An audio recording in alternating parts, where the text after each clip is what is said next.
Question number 13 देखिए, प्रश्न x 3.4 का है। हमने ये जो हमें आव्यू दिया है 2 -3 -1 2 जो 2/2 ऑर्डर का है और इस आव्यू को हमने ए मान लिया है। ठीक है, let A is equal to और what we have to find. यहाँ पर हमें क्या करना है कि इस आव्यू ए का इनवर्टेबल मैट्रिक्स यानी कि प्रतिलोम आव्यू ज्ञात करना है। ठीक है, किसके द्वारा? एलिमेंट्री ऑपरेशंस के द्वारा, एलिमेंट्री ऑपरेशंस के द्वारा। ठीक है, तो उसके लिए आप जानते हैं कि हम एक समीकरण का यूज़ करते हैं। वो इक्वेशन क्या है? ए इज इक्वल टू आई है। और आप जानते हैं कि जब भी किसी यूनिट मैट्रिक्स को किसी भी आव्यू के साथ, मैट्रिक्स के साथ आव्यू गुणन किया जाता है तो हमें वही आव्यू मिलता है।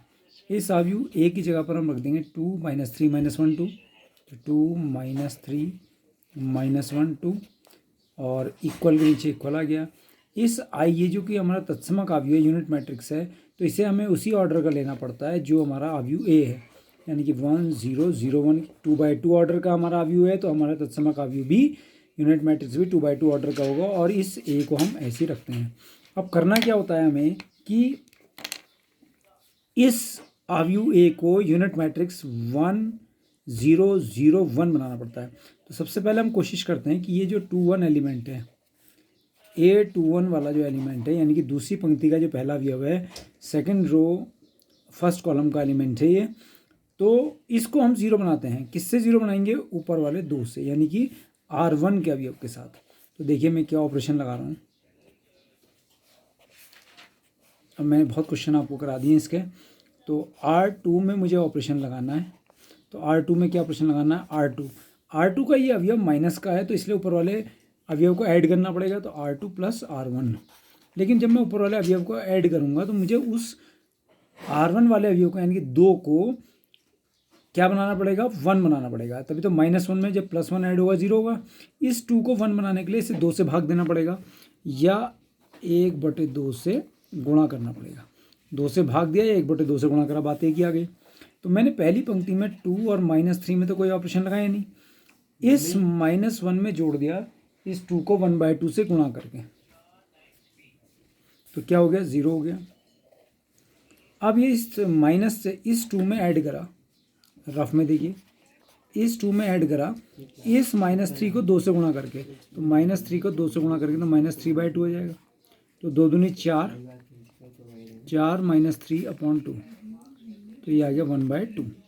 ठीक है, तो इसका मतलब हमारे पास यहाँ पर कौन हो गया? 1/2 हो गया। ठीक है, अब देखिए 1 और 0 तो ऐसी कैसी, इस 0 में ऐड करेंगे हम इस 1 को 2 से गुणा करके, 1/2 से गुणा करते, 1 को 1/2 से गुणा करा 1/2, तो 0 में 1/2 ऐड करा तो 1/2 आ गया।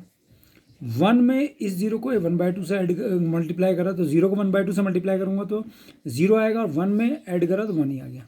ठीक है, अब आप दूसरी पंक्ति में देख रहे हैं आप कि अगर मैं दूसरी पंक्ति को 2 से गुणा कर दूँ तो 0 और 1 बचेगा, जो मुझे चाहिए। तो अब मैं क्या करने जा रहा हूँ, ध्यान से देखिए कि जो सेकंड रो है, यानी कि दूसरी पंक्ति, उसको मैं 2 से गुणा करने जा रहा हूँ, क्योंकि मुझे बनाना है 0 और 1। तो R2 को मैं 2 से गुणा करूँगा, यानी कि 2 × R2।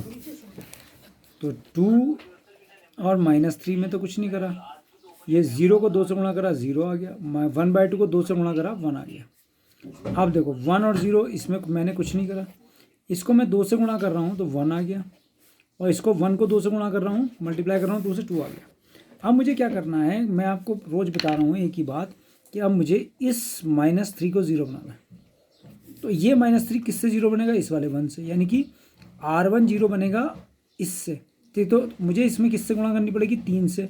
तो -3 में जब 3 से गुणा करिए 3 हो जाएगा, तो -3 में 3 ऐड करूँगा तो 0 हो जाएगा। ठीक है, तो मेरे को किसको 0 बनाना है? -3 वाले पद को। तो कैसे बनाऊँगा 0? देखिए क्या ऑपरेशन लगेगा, बहुत आसान है। अब मुझे कौन सी पंक्ति में, यानी कि कौन सी रो में ऑपरेशन लगाना है? फर्स्ट रो में, तो R1 लिख लिया। R1 में इस R1 -3 है, तो ये ऐड हो गया R2, तो +R2। लेकिन R1 में जब मैं R2 ऐड करूँगा तो मुझे इस R2 को किससे मल्टीप्लाई करना पड़ेगा? 3 से, तो 3 × R2। देखिए, तो 2 में इस R2 को 3 से मल्टीप्लाई करा, 3 को 0 से गुणा करा, 0 आ गया, 0 में 2 जोड़ा 2 आ गया। -3 में इसको 1 को 3 से गुणा करके जोड़ा तो 0 आ गया, और 0 और 1 देखिए 1 में इसको 3 से गुणा करा, 3 एकम 3, 1 + 3 4, 0 + 3 दूनी 6 हो गया। और 1 और 2 ऐसे का ऐसे। अब हम बहुत करीब पहुंच गए अपने आंसर के। ये 2 और 0 आ गया। अगर मैं इस पूरी पहली पंक्ति को 2 से भाग दे दूं या 1/2 से गुणा कर दूं तो यहाँ 1 0 आ जाएगा। तो देखिए मैंने क्या करा,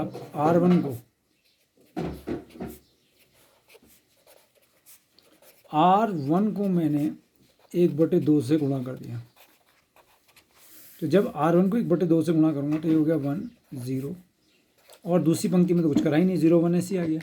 अब इसमें देखिए आप ध्यान से, इसको 1/2 से गुणा करूँगा तो 2 आ जाएगा, इसको 1/2 से गुणा करूँगा 3 आ जाएगा। अब 1 और 2 ऐसे का ऐसी। तो ये मेरा क्या बन गया, 1 0 0 1, एक यूनिट मैट्रिक्स बन गया, आई बन गया। और ये मेरे पास है 2 3 1 और 2, और ये हो गया ए।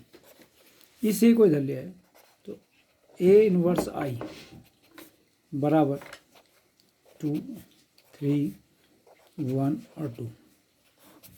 ए इनवर्स आई बराबर क्या होता है, ए इनवर्स, और ये हो गया 2 3 1 और 2।